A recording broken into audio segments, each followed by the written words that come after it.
Okay, this is a really important question, and I hope you'll stick around for the full answer. Dear Matsons, my kids talk about her friends' genders and sexuality in a way I don't understand and necessarily agree with. Should I embrace these new gender pronouns and sexuality terms? Sincerely confused and concerned.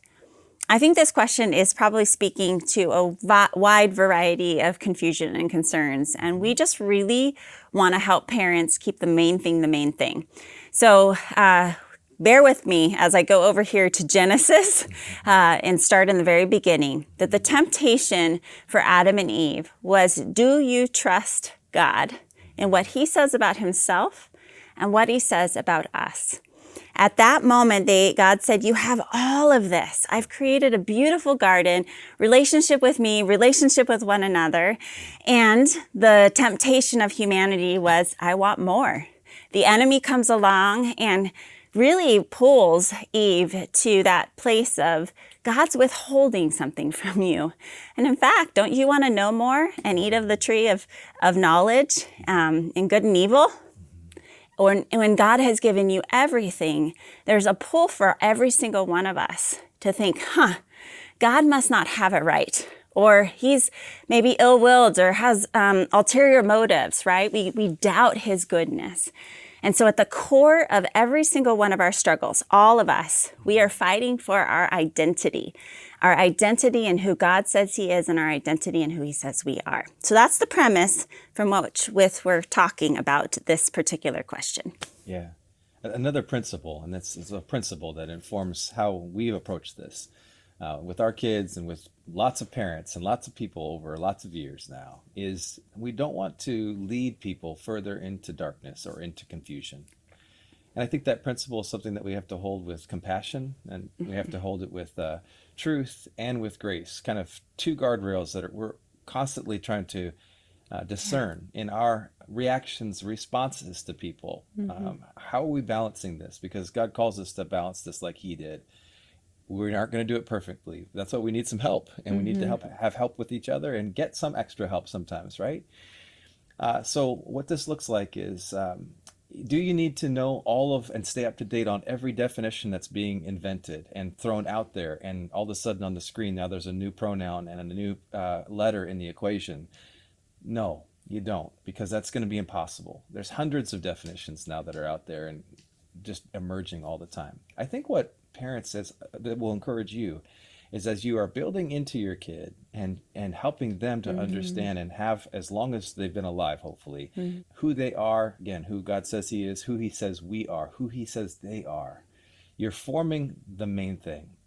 Now, when something comes up in a relationship that your daughter has in this case, it is good to go right there with them, right? That's where you want to understand. Oh, they have a friend that's identifying themselves as they. Okay, well, what does that mean? Go in there with them. Look at that definition. Try to get educated and educate your child in what that means, against the contrast of what God has said who we are.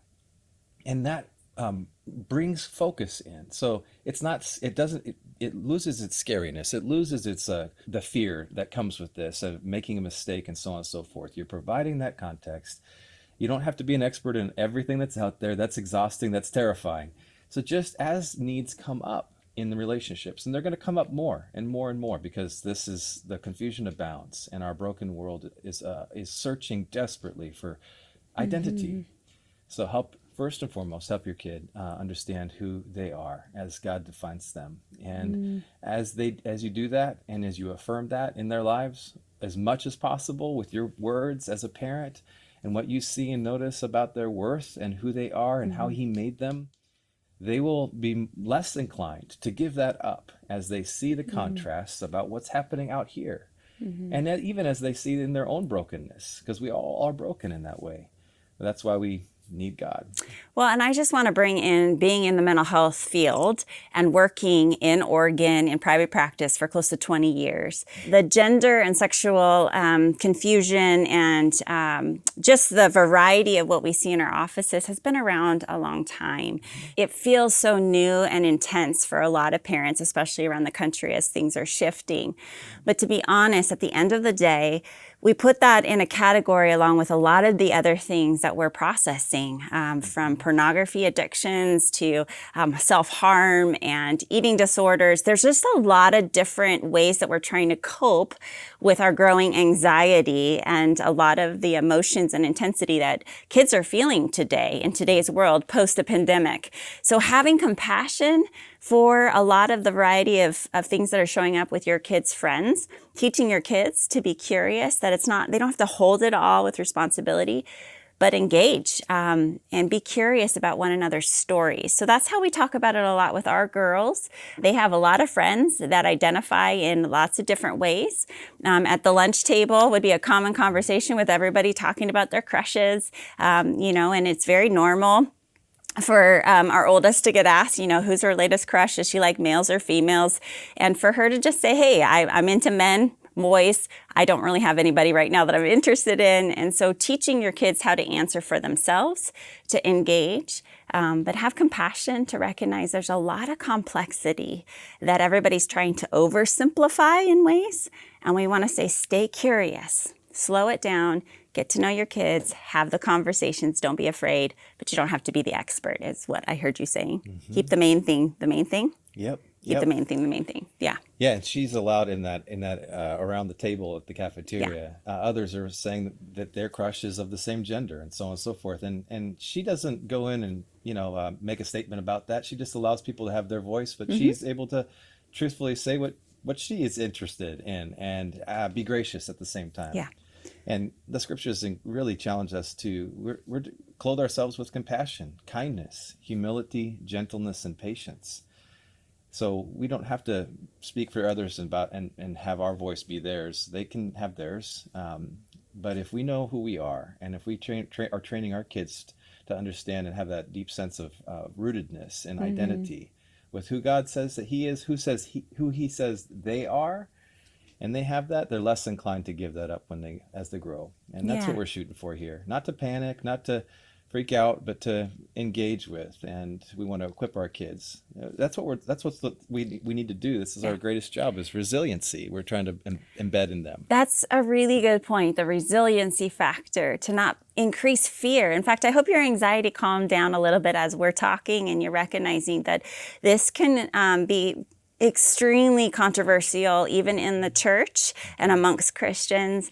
And we all have our own stories and our own experiences, and that's playing a role. But to take a deep breath and to recognize that at the end of the day, your voice is actually one of the key factors. And so you approach your child with gentleness and humility, the way that Jesus approaches us in Matthew 11, where He says, if you are burdened and heavy laden, come to me and you will find rest, for I am gentle and humble, and my yoke is light, and my burden is light. And so that's part of what we're modeling with our kids. Come to me when you're burdened. This is hard stuff. Let's talk about it, but let's be gentle and humble and not come down with a hard all or nothing kind of thinking, but bringing clarity is important. Let's lead our children and not add to the confusion. So if you don't know where you stand or you have lots of questions yourself, be curious. And I'm going to point you to a resource we've recommended before that I think Preston sprinkles on the front lines, and he's trying to equip those of us who want to live from a biblical worldview. It's called Faith, Gender, and Sexuality with Preston Sprinkles. That resource will be available also in the links. And if you have a daughter, we've created a course coming out of years of experience, both the clinical, biblical, and relational wisdom, helping our daughters understand who God made them to be and to get more comfortable in being female. There's a lot of unique complexities to being female.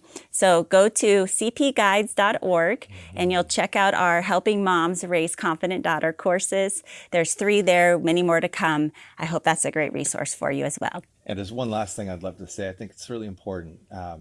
we've seen this, and you've seen this trend. It's happening everywhere. But the trend is that we allow our relationships.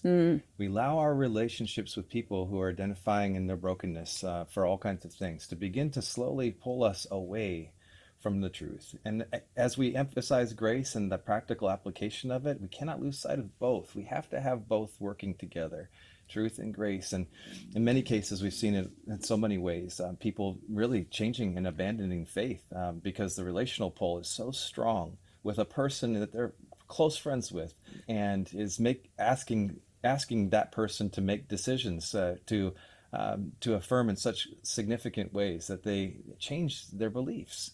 And that trend is dangerous. And what we need to have that balanced approach. And I think it's just important to acknowledge that is something to be aware of.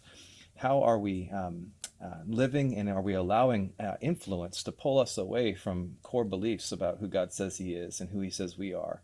We cannot do that. We need to stay in truth and in grace, practically living out that truth. But we cannot give up one for the other. So I hope that's encouraging to you today. I know that you're probably feeling that pull and tension, as are we. This is what we're striving to do. It's an imperfect process, but we're trying to do that with compassion, kindness, humility, gentleness, and patience. And we hope that encourages you today. You are the right parent for the job, and we're here cheering you on.